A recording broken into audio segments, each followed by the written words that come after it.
नवरात्रि का उपवास और भूखी सास। सास ने पकड़ ली थी नवरात्रि के उपवास रखने की जिद। 9 माताओं के लिए 9 दिन व्रत रखूंगी। मैया की भक्ति में शक्ति है। मैया हमारे परिवार को अपना आशीर्वाद जरूर देंगी। लेकिन अपना शरीर तो देखिए माँ जी, आपका एक पाँव घर में रहता है और एक पाँव डॉक्टर के यहाँ। फिर से बीमार हो गई तो जय माता दी के साथ राम नाम सत्य भी। अरे राम राम राम, कैसी बातें कर रही हो बहू। राम नाम सत्य हो मेरे दुश्मनों का। मुझे व्रत रखने से मत रोको बहू। वरना देवी माँ नाराज हो जाएंगी। नहीं, तुम्हारी सासू माँ नाराज हो जाएंगी। अरे पर माँ, भूखे क्यों रहना है? देवी माँ थोड़ी ना चाहती होंगी कि उनके भक्त भूखे रहें। और आपकी तो सारी मनोकामना पूरी हो चुकी है ना माँ। लालच है बेटा, लालच बुढ़ापे में भी खत्म नहीं होती। अरे तुम चुप करो जी। तुम्हारी भी उम्र है भक्ति भाव करने की। ज्यादा बड़बड़ की ना तो तुमसे भी उपवास रखवा लूंगी। हाँ। अरे रौद्र रूप क्यों धारण कर रही हो मेरी माँ। रख लो व्रत। ठीक है माँ, बस अपनी हेल्थ का ध्यान रखना। अरे उसकी चिंता तुम मत करो बेटा। मैंने टीवी पे देख लिया है कि व्रत में क्या क्या खाने से शरीर में कमजोरी नहीं होती। अच्छा ही है, वरना ऐसा ना हो कि 9 दिन के बाद तुम मैया के द्वार की जगह सीधा हरिद्वार।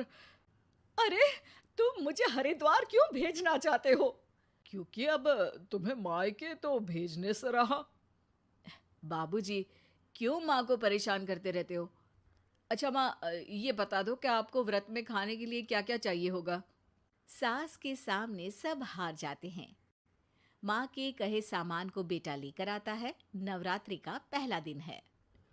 नाश्ता कर लो, स्वस्थ रहो, मस्त रहो। मेरा व्रत से ध्यान भंग मत करो। अच्छा ठीक है ठीक है। भूख लगेगी तो मेरी तरफ मत देखना। आई बड़ी। तुम कोई खाना हो जो तुमको देखूंगी। आए बड़े।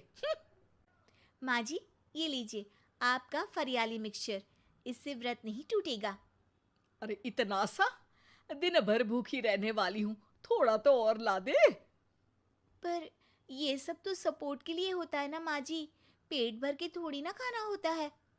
करवा चौथ का व्रत नहीं रख रही हूं जो कुछ ना खाऊं पीऊं। हाँ यार, ये तो मैंने सोचा ही नहीं। तुम इतने सारे व्रत रखती हो तो मेरे लिए करवा चौथ का व्रत क्यों नहीं रखती? अरे जुबान पे तुम्हारा नाम न रखूं, व्रत क्या खाक रखूंगी तुम्हारे लिए। माँ के कहने पर बहू और भी फरियाली ले आती है, जिसे खाकर माँ डकार मारती है। इतनी जोर से डकारोगी तो दुर्गा मैया भी डर जाएंगी। तुमने तो उनके शेर से भी तेज आवाज निकाल दी। अरे शेर के जैसा पंजाबी मारती हूं मैं, देखना चाहोगे? तुम्हें पता है ना, व्रत रखते समय हिंसा वाली बातों से, विचारों से और बुरी चीजों से दूर रहना चाहिए। सही कहा। बुरी चीजों से दूर रहना चाहिए। इसीलिए तो तुमसे दूर जा रही हूँ, दूसरे कमरे में। सास ने कई सारी ऐसी चीजें खाई जिनसे व्रत ना टूटे। बहू, सब्र का फल मीठा होता है। इसका मतलब ये थोड़ी है कि तू मुझे शाम तक फल नहीं खाने देगी। माँ जी, 1 घंटे पहले ही तो आपने इतना सारा। अरे एक खाता ही बना ले, उसमें लिखा करे कि मैंने कितना खाया, कितना पानी पिया। अरे नहीं नहीं माँ जी, मैं अभी फल लेकर आती हूँ। जोर से बोलो। नहीं माँ जी, मैं फल लेकर आती हूँ। अरे ये नहीं, जोर से बोलो, जय माता दी। सासू माँ एक साथ बहुत सारे फल खा लेती है। माँ जी, इतनी जोर से मैं डर गई। अरे भक्ति की शक्ति की पुकार है। पुकार नहीं, डकार है। हाँ हाँ ठीक है ठीक है। चिप्स और लेकर आना जरा, उससे भी व्रत नहीं टूटता।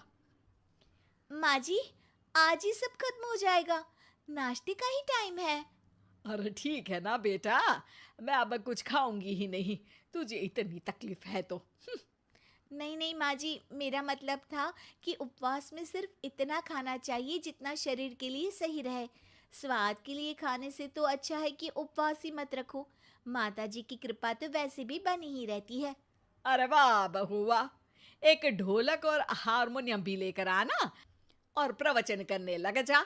श्री श्री 108 बहु ईश्वरी माता। माँ जी, मैं आपके लिए चिप्स लेकर आती हूँ। बहू की सही सलाह को भी सास नजरअंदाज कर देती है। थोड़ी देर में बहू सास को चिप्स लाकर दे देती है। आलू की चिप्स, आहा मजा आ गया। आलू किसी भी सब्जी में चला जाता है। आलू पनीर, आलू पालक, आलू टमाटर, आलू भिंडी और तो और पराठे में भी चला जाता है। वैसे ही इंसान को भी हर स्थिति में आलू जैसा होना चाहिए। थोड़ी देर में वहां ससुर जी आते हैं। क्या चिप्स खा रही हो? अरे नहीं जी, दिख तो चिप्स ही रही है। अरे तो पूछ क्यों रहे हो? अरे गुस्सा क्यों हो रही हो?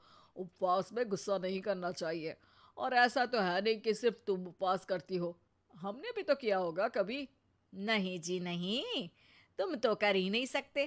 तुम उपवास में भी भेजा खाओगे और भेजा खाने से उपवास टूट जाता है।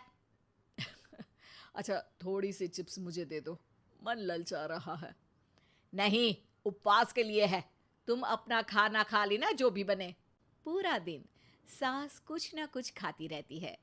जैसे ही रात होती है, अब बस उपवास हो गया, अब मैं खाना खाऊंगी। जो दिन भर से खा रही थी उसको क्या बोलते हैं? बाबूजी क्यों माँ को परेशान करते रहते हो? अरे लड़के, तेरी माँ दिन भर से इतना खा चुकी है कि देश में भूखमरी की समस्या इसी की वजह से बढ़ रही है। और खाने की दिक्कत नहीं है, कितना भी खाए लेकिन सेहत इधर उधर होती रहती है। कुछ ऊपर नीचे हो गया तो तेरी माँ खाने के बाद हाथ धोएगी और तू अपनी माँ से हाथ धो बैठेगा। अरे इत्तू सा तो खाया था, उपवास भी ना तोड़ू क्या? ठीक है, नहीं खा रही बस। अरे बहू तुम ही बताओ, ये इत्तू सा मतलब कितना खाया है इसने? ना जी ना, मैं कुछ नहीं बोलूंगी। खाना दे रहे हो या नहीं, या 9 दिन बिना जल के उपवास रख लूं?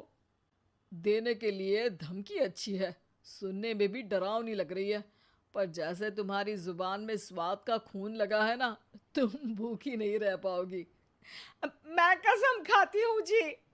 अरे देखो, कसम भी खाओगी तुम। अरे कुछ और दे दो इसको खाने को। ये ले, दाल चावल खा ले बस। डॉक्टर भी कहते थे कि माँ को आए दिन पेट से जुड़ी समस्या रहती है।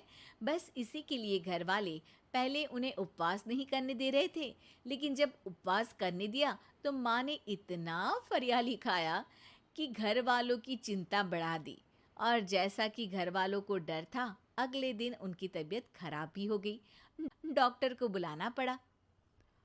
अरे जितनी बार आप बीमार होते हो उस हिसाब से तो मुझे एक क्लिनिक आपके घर में ही खोल लेना चाहिए।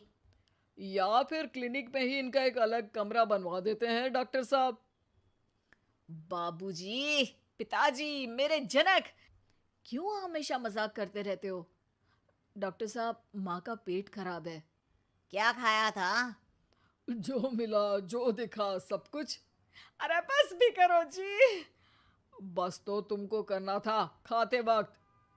देखिए, खाना अच्छी बात है और उपवास भी आदमी को रखते रहना चाहिए, लेकिन तब जब शरीर लायक हो। पहले दिन ही बीमार हो गई तो 8 दिन कैसे होगा? आप व्रत मत रखो और खाने पीने पे ध्यान दो। मैं गोलियां दे रहा हूँ। आप भी कुछ खाने को ही दे रहे हो? हाँ, इससे जल्दी ठीक हो जाएंगी। समझ गई हैं आप? अब तो ठीक ही होना है ना मुझे। जोर से बोलो।